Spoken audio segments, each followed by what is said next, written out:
And we're live again at Crypto Hulk. Welcome back to the channel. Today, yeah, I'm back. The back surgery, it was an epic fail.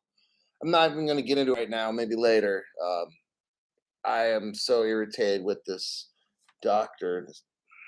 Anyhow, let's get into another irritation. Today's show, we're going over the court document, the initial filing for the Ripple versus SEC. Today's program is Ripple's gonna get hammered hard by the SEC. The SEC is gonna make it look like Ripple's really a security. And you know what? After looking at some of the stuff, I can kind of see why it would look like that. We're gonna go over this. Um, I'm gonna kind of play along with the SEC side of it just to show you how it really looks, because it kind of does look a little convincing. Um, but also, we had William Hinman. So Bill Hinman, when he worked for the SEC as the director of finance or whatever it was, he said some cryptos can start off as securities and then they can move into being decentralized. So keep that in mind. Solomon King is here. Who? Yeah, I knew there was something wrong with the YouTube, because normally when I start a show, well, first off, when I put the show on hours in advance, I'll have at least 20 to 30 people drop in and say hi. Today, that didn't happen. So I know that something's wrong with YouTube. Then when the show does start, it doesn't take more than 2-3 minutes. I got 50 to 100 people lined up already. So they're back at it again. I have a personal friend, who can no longer get a membership because they won't allow him to order the membership. And I've noticed these things happening, but only one person told me about the membership. He's got to call me on the phone to tell me things because he can't type it in. He can watch my show like everybody can, but he cannot type anything because obviously he's not a member, and they will not give him an option button to click join as a member. So I'm just like, that's kind of like illegal. Hello, Hunar. So these are just kind of things. If you have any of those kind of issues, let me know. And then you need to complain to YouTube and tell them you're paying for a service, they're not providing it, that's illegal. And after you've made 1 or 2 attempts for that, I need you to take pictures and save it, because I have the friend I was talking about, he's close with a district attorney in the county where I live, the prosecutor. They're kind of like buddies. So that I told my friend, if I keep hearing this from people where they're paying money and YouTube won't allow them to do this stuff, then we'll file criminal charges then. Okay. Today's court paper. We're going to get right into this because we got a lot of work to do. You're going to learn a lot too. I don't follow the court trial because it's all theater. And this court document's theater as well. But I want you to see the innermost workings on how this works. Today's program, we're going to see, I might put some doubt in some of you, like even including myself, where I think that Ripple. Okay, so between you and me, we'll just keep it a secret. Oh, wait, hold on. Kyle James, welcome to the members video live stream. A brave soul. Kyle is a brave soul for joining this channel. You've got to be pretty tough to join the channel because snowflakes melt here extremely fast. So check it out. What was I going to say? I got notes. The show's not going to be as long as yesterday. I've had to cut down dramatically because that was like an hour and a half or hour 40 minutes. That was exhausting. It's just, so I might do more shorter ones. But anyhow, today's program, we're going to see. Okay, so my prediction on what I really think is going to probably happen. I've done shows on it already and titles of shows. I think ultimately this has to go to like Supreme Court. It's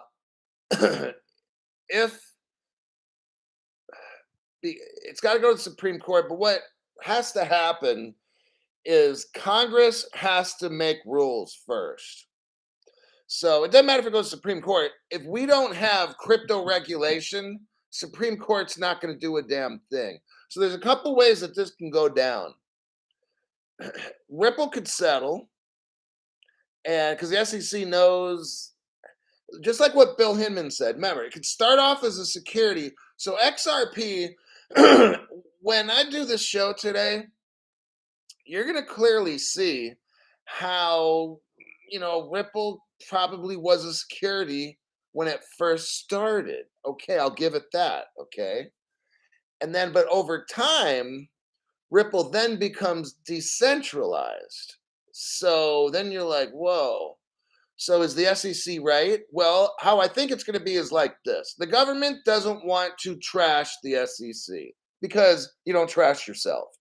So what's going to have to happen is there's got to be some kind of a settlement in this case where the early XRP sales were considered securities, and currently right now it's not. XRP is not a security because it's decentralized. But so that's one route that it could take, but still that's not official law. Okay, we're still going to have the problem of clarity. So this is where Congress, so if it doesn't settle and if it goes to the Supreme Court, it can get fast tracked, because what I predict is our government's going to declare a national emergency. Something's going to happen. The black swan's going to show up. Yeah, security with no contract. I know this whole thing makes no sense. Okay. I'm just going to kind of show you, I'm going to play both sides of the field here and show you different ways that this could figure out or settle out. But here's the ultimate, like I've been saying for 2.5 years. If we don't have Congress that makes law, we can't have clarity. You can't have different departments like the CFTC, the SEC, the Treasury, all saying this crypto's that, this crypto's the other. See what I mean? Why? Because they don't have legislation to do that.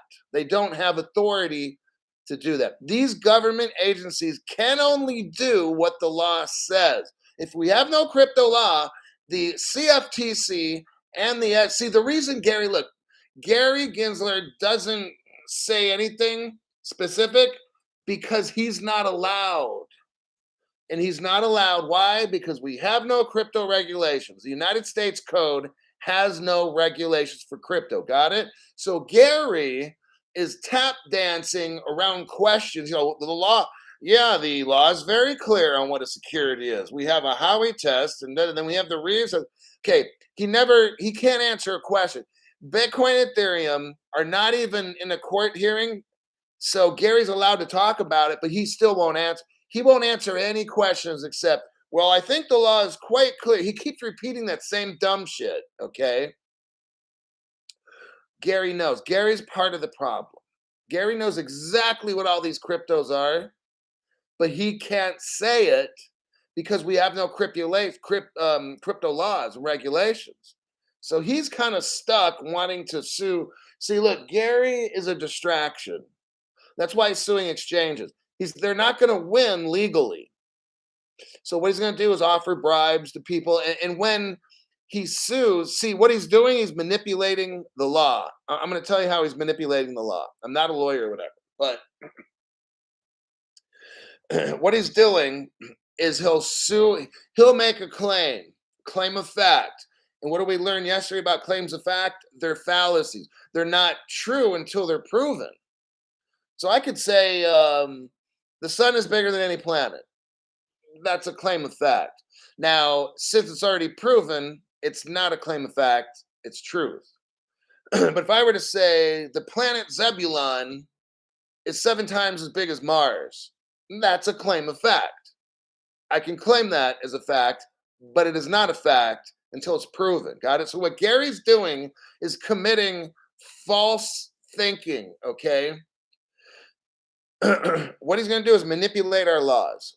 He'll make a claim of fact that Coinbase is selling securities. Okay, claim of fact doesn't mean that it is a fact. So Gary will take them to court and write out his initial the petition to the court, his initial, petition, and he'll say in the court documents, yes, Coinbase is partaking of this and that, and they're doing it. So they take him to court. Now, if Coinbase settles, then everything that Gary Gensler said will be considered like law, case law. Okay. It doesn't mean that it is law, but Gary's manipulating. So Gary sues, let's say, 15 exchanges, right? So, and these exchanges are going to be afraid. So what they're going to do, I'm just telling you how this manipulation dumb shit goes with Gary Gensler. He's so fucking stupid. His game is so weak. It's like a 3-year-old, okay? So what Gary's doing is manipulating the United States court system. He has bogus court claims that this exchange is doing this and that's illegal. What he's doing, he's building up fake case law, okay? And then what he's going to do is be able to wipe out all the exchanges based on the 10 fake court hearings that he had, okay? So instead of doing it the right way, see, Gary does things the weak way. He's a weak-minded person, okay? And he's a very weak physically person and frail. I'm sure a 15-year-old could knock him out easy with one punch. And a little 8-year-old girl, a good swift kick to the nuts, and Gary's down for the count. 1 through 10 and TKO. So what Gary's doing with his weak game is he's manipulating the United States justice system with these frivolous, bogus lawsuits. He's going to make all these claims about what's illegal.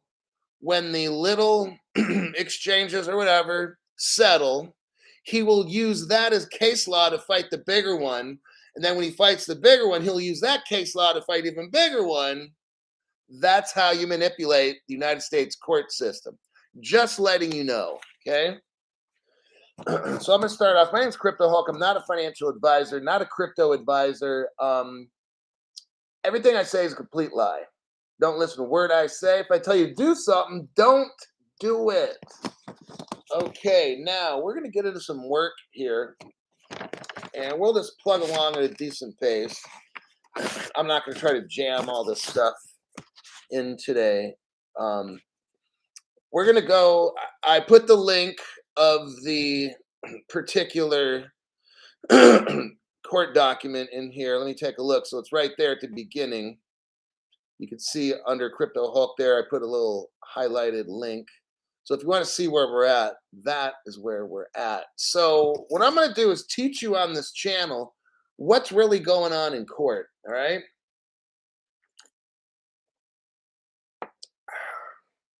I've got Gran Centenario Tequila Añejo. I love it. I got 2 shots in the glass and 2 big block ice cubes in that glass. And that will be powering me through the next 2 programs, this open show and the members only afterwards.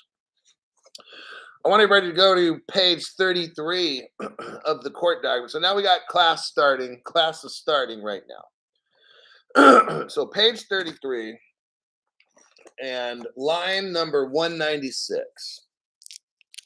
So if you want to follow along, it makes it a lot better.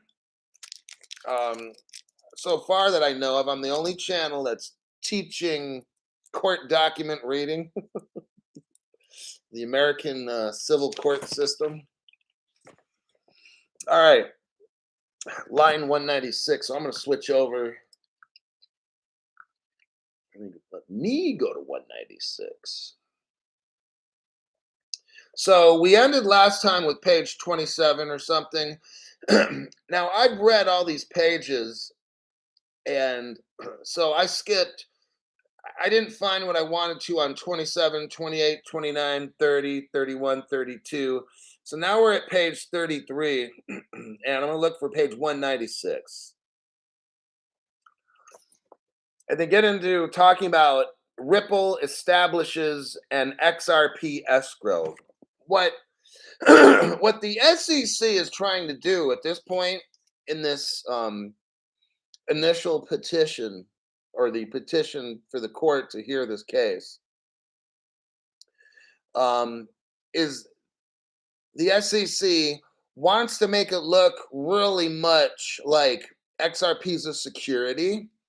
So what they're trying to do is show a centralized location. You know, if something's a security, it has a centralized visual, right? So the SEC is getting a little sharp here, and they're trying to make it look like the escrow account that Ripple has. Oh, Your Honor, that's centralization. So clearly, you know, the XRP is a security, Your Honor. So I'll call bullshit to that because in this document, when you read it, which I did earlier today, what Ripple was trying to do, some people were getting panicky. And there's rumors spreading around like, oh, Ripple could just dump all this XRP right away and da da da da da. And Ripple's dealing with investors now, big investors. That's what XRP Fund 2 is. It was a mystery. They still are very quiet about this, but I've been learning more and more what this XRP2 fund is. And it's an actual like fund, an investment fund type thing that's not advertised. Only the special people know about it. But you can buy like private shares of it, and there's XRP in this fund. And what Ripple was doing was trying to calm down investors who invested into the XRP. See, what they did was this XRP. I mean, Ripple. They have like 4 or 5 subsidiaries. Where I'm finding all this out now. I did not know this before. You got XRP Fund 2, and then there's that other one we went over last night. Today, I found there was a third program. Let me see if I can find the name. I can't block. Okay, here's a third one. I just found this out. Ripple started what's called Blockchain Capital Parallel 4 LP. So, you know, you've heard of like LLC, licensed limited corporation or something like that, or limited liability corporation. So, what Ripple did is they started a third company that I know of. It's called, again, Blockchain Capital Parallel. And then there's Roman numeral 4. I always wonder why are all these Roman numerals like block XRP fund Roman numeral 2? Like, is there a 1? So this one's called Blockchain Capital Parallel 4. Is there a 1, 2, and a 3 to this? Or why is this one 4? Like, these are things I don't have the answers to, but I find it very interesting. What Ripple's doing, in my opinion, to avoid looking like a security, they have like 3 subsidiaries that are like, let's say, doing the dirty work for them, okay? So if anything, Ripple's not doing this. You have XRP Fund 2, who's buying and selling XRP and moving it and stuff all around the world. So that takes it away from Ripple. And all this is done for some reason, which I don't quite follow, because this is a deep conspiracy, kind of a secretive business, okay? And the names and the players for these businesses are nowhere to be. They're all quiet. You ever notice that? And then I read yesterday, you got Crypto Developer 1, Agent 2. Like, they're not naming people for some reason. And this is all done. That's why it's fascinating. This trial fascinates me because it's so secret. And I'm trying to figure it out like a little detective. And I keep finding out these little things here.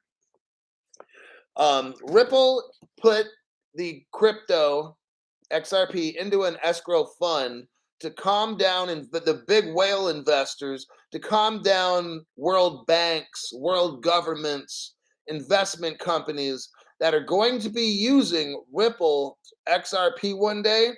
Ripple had to calm them down to show them, hey, we can't just dump 50 billion that is in escrow.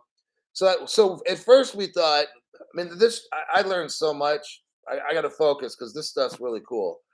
So the escrow account was designed to calm down all the banks of the world in the central bank, just so they know that Ripple can't just flood the market one day and walk away.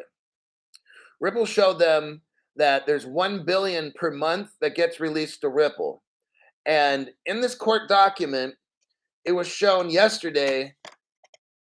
I was teaching you guys that Ripple takes very, very close custody and care of how this XRP is released, and then they buy it back to control so it just doesn't dump, right? Or whales just don't come in and buy it and then hodl.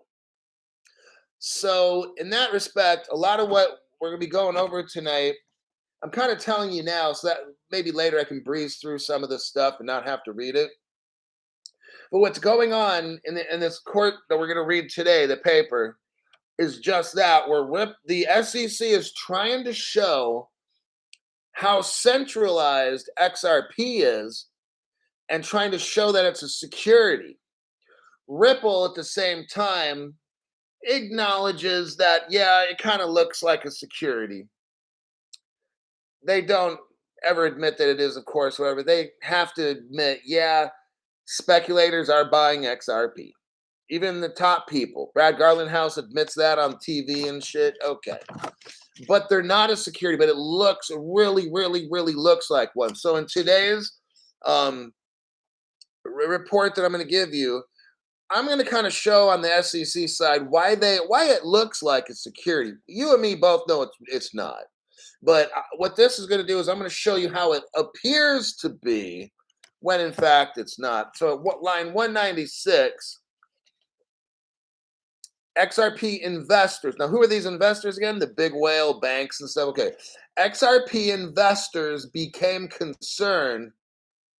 Now, notice how the wording is here. XRP investors. This is how the SEC tries to make somebody look bad. See, now that's a claim of fact. By calling these XRP investors just that, that's a fallacy in thinking. Okay, so that's an incorrect thought process. You have not proven that this is a security. So what the SEC is doing is like using names like investor when they're not allowed to because it has not been proven yet. That's what this court hearing is supposed to do, is prove that there's. So this is a presumptive statement, okay? Calling XRP investors that is a presumptive statement. There's no proof that they're XRP investors. How does the SEC know that every single person on this fucking planet that has bought XRP as an investor, some people buy, guess what, XRP so they can go buy groceries. Are they investors? No. Some people use XRP to get a haircut. Are they investors? No. I could go on and on 1,000 times and another 1,000 times. So what we have here is presumptive assumptions that are claims of fact. That's not how you logically come to a conclusion, by guessing and being presumptive. And you don't logically create an argument by using assumptions. Okay, you have to use truth and fact to build so that something follows. I'm not getting into all that. So on 196, XRP investors become concerned that Ripple's sales could cause XRP's price to crash. As Brad Garlinghouse explained in an internal email, May 6, 2017, Brad says investors were concerned that Ripple could sell its, now listen to this, 61 billion XRP that they have in escrow. So we got two things going on. I just told you. One, investors, we'll just call them that. Investors were getting scared. Brad Garlinghouse was telling the other Ripple executives, people are getting scared that we're going to sell all this and dump the market. So that's why they created the escrow account, not because they're trying to control it as a security. It's because they're trying to keep the people happy. They're trying to keep the XRP safe so that nobody messes with it. So that's what that was done. So the SEC is trying to make Ripple look bad just for that. Now, what other thing is interesting is we have a exact number figure right here. Now, remember, this was back in 2017. Think about this now. 100 billion XRPs were made, 100 billion. Now in 2017, Ripple only has 60 billion. I'll just round the numbers off. 60 billion. So there's 40% of the XRP is gone. Whoa. It's almost half. But remember now, this is 2006. This is 5 years ago. Now I wonder how much is in the escrow. 50, 40, there might only be, listen, 30 to 40 billion now. Out of 100 billion, it sounds like a big number, right? 100 billion. Now in 2017, we know that there's 60 billion. 40% of the XRP is already gone. Then people are like, oh, damn. But I'll tell you what, in another portion here, it shows that there's only 50 billion. I don't know where the 10 billion went, because later in this show, I'm going to tell you, later in the show, it goes down to 50. And this is, again, 5 years ago.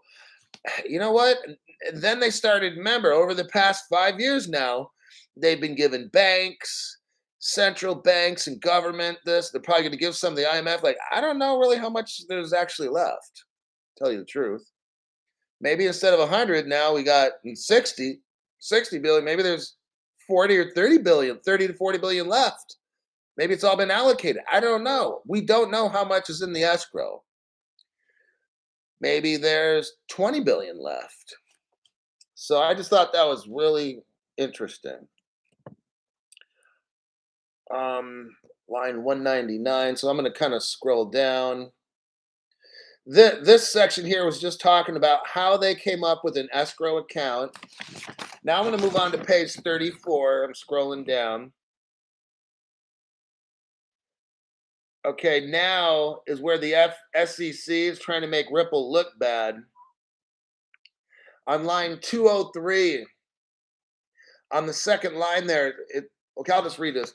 Ripple and Garlinghouse, so the SEC says, Ripple and Garlinghouse publicly touted the information of the XRP escrow as proof that Ripple and XRP holders shared a common interest. See that word common interest? What all that the SEC is trying to do right here is the word common interest is code for security. So the SEC again is using the word common interest, trying to make the judge think it's already a security. See, it hasn't been proven it's a security. And it has not been proven that there's common interest. What the SEC again is doing is presumptive thinking or presumptive text. They're presuming it's already a common interest. That's a fallacy in building an argument. You're presuming all these things. You have no proof that it's a common interest. How do you know it's a common interest? Well, because it looks like one. Well, you know what? That's not proof. So, but that's again like a claim of fact. A claim of fact is when you claim something and you're hoping it's going to be proven later. That doesn't work. Let me skip down. 208.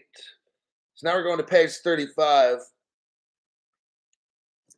Let me see what line. Okay. On line 208, you go down to the 1, 2, 3rd line, and it talks about speculators are speculating on Ripple Labs. What we have here, agent number 3, and that might be Chris Larson. No, it's probably like Jeb McHaleb or something. For example, let's start at the beginning of line 208. For example, Ripple Agent 3 stated in an internal document called the XRP Distribution Framework, blah, blah, blah. So you have Jeb McHaleb stating in a document that everybody got on the board of Ripple that speculators are speculating on Ripple Labs. What the SEC is trying to do here again in this whole line 208, all 6 lines of it or whatever, the SEC is trying to show that Ripple knew that it was a security and told everybody.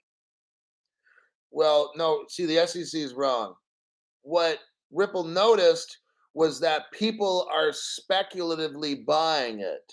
It doesn't mean that it's a security because people are See, what the SEC is trying to fool the judge. The SEC is trying to fool the judge into a thought process that's faulty.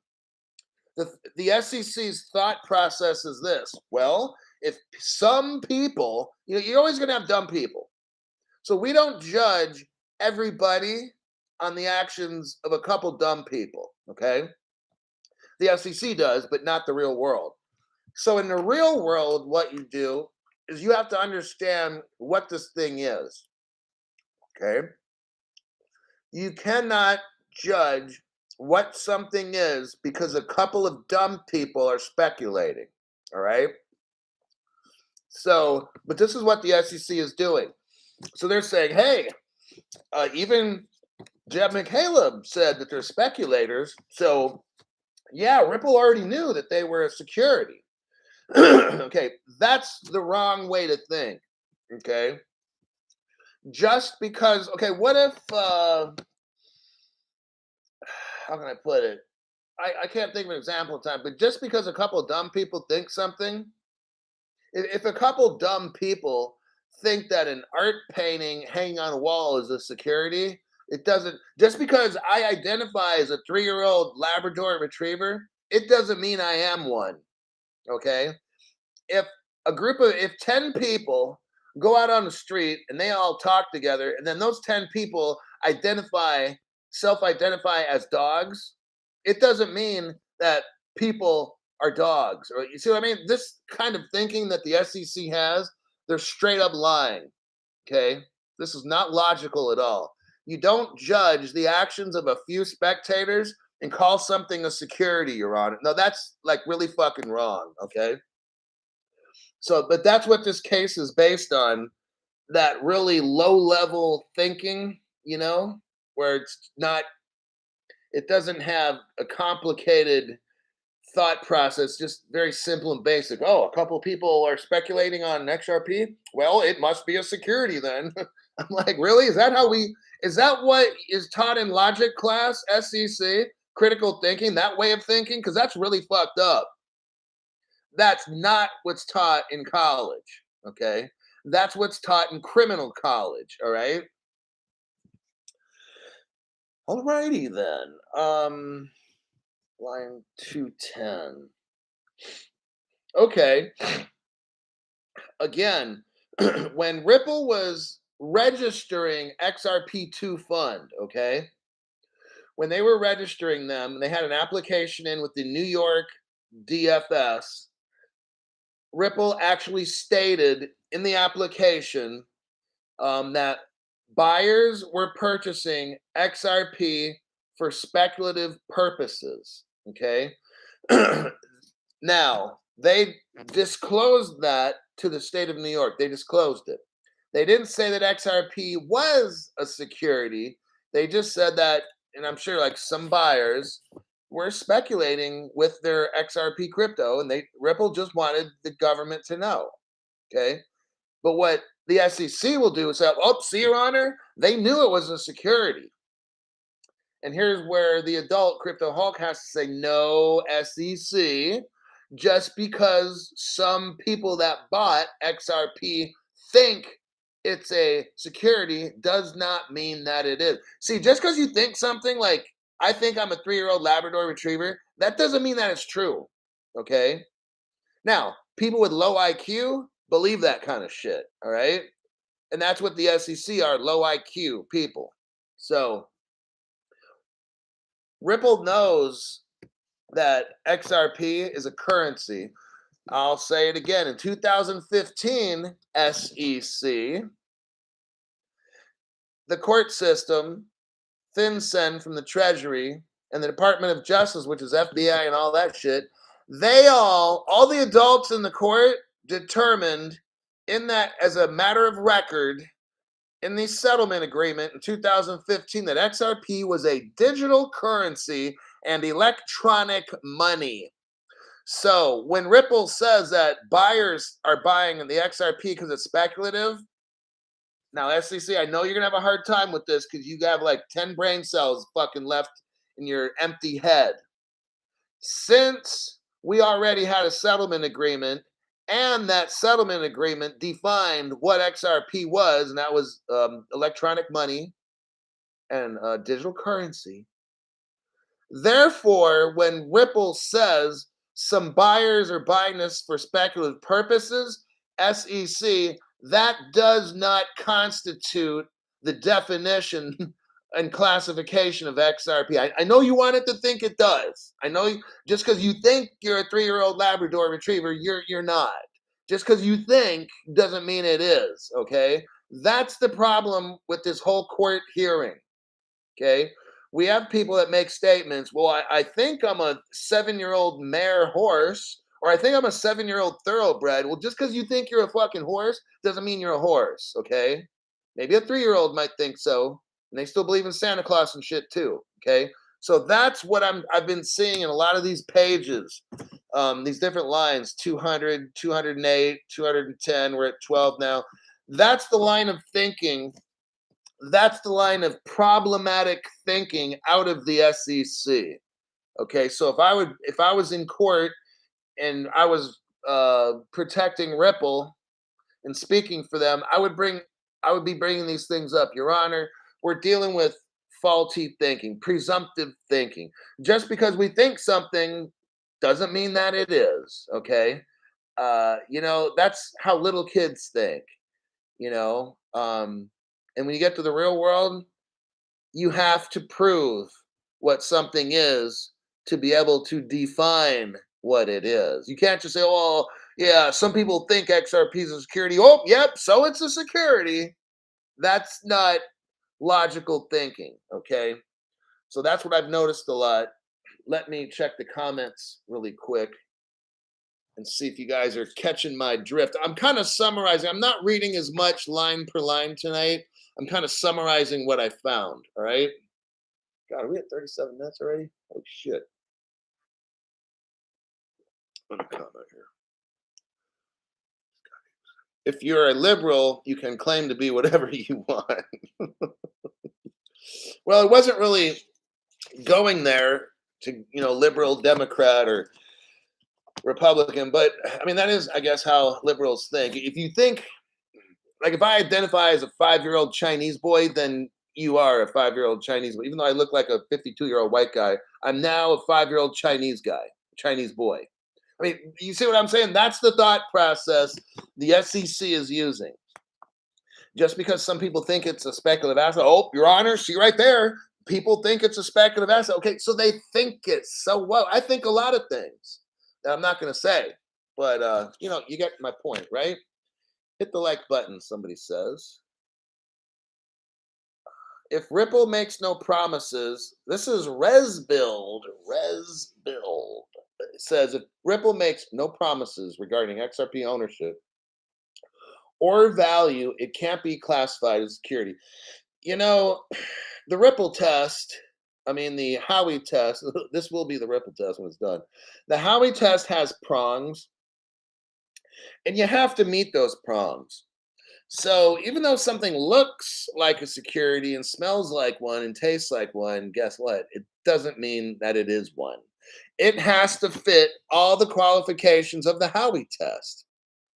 So exactly like he's saying, I don't remember signing any contracts when I got the XRP.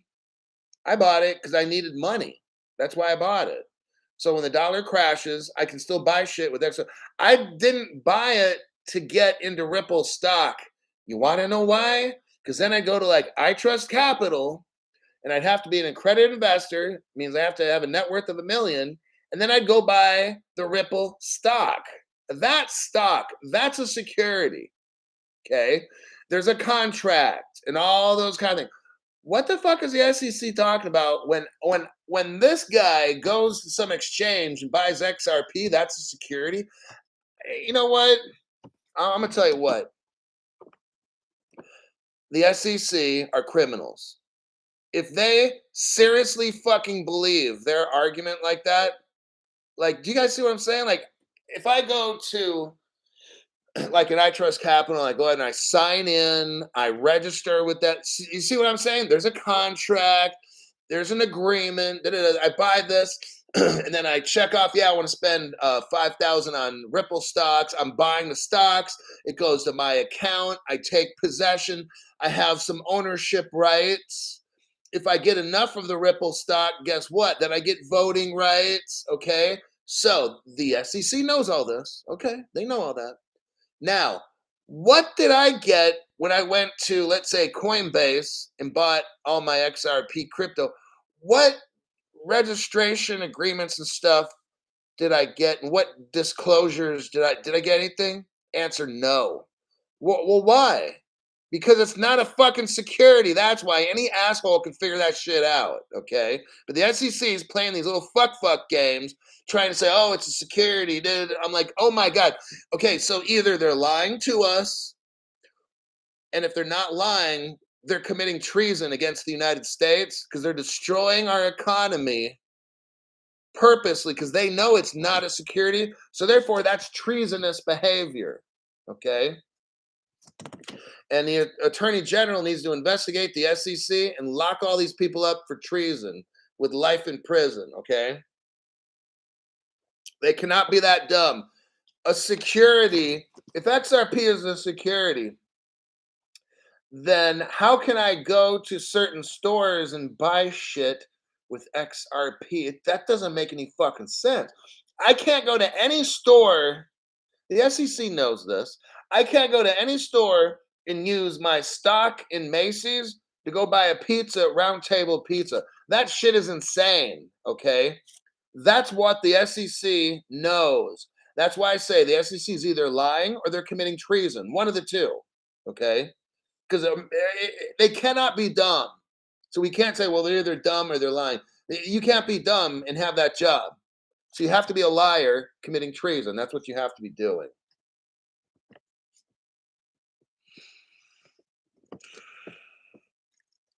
All right. I'm going to switch over to, we're at 42 minutes. I'm going to switch over to the members program so we can get the rest of the story. I'll be going up to pages, let's see, 43 today. So remember the articles, the court document 71 page. By today, we'll have completed 41 pages. So right now, we're around page 35, and I'm going to burn through a lot of these during the next program. So if you're not a member, I encourage you to become a member. You got some great information. I'm breaking this whole petition to the court down completely so you can see exactly what is going on. And the SEC has like the weakest case. It's like an 80-year-old who's got lung cancer. They got a week to live and they're in a hospital bed. That's the case that I see the SEC having. I'm trying to compare it to something in real life. Thanks for watching. I'll see you in the next program.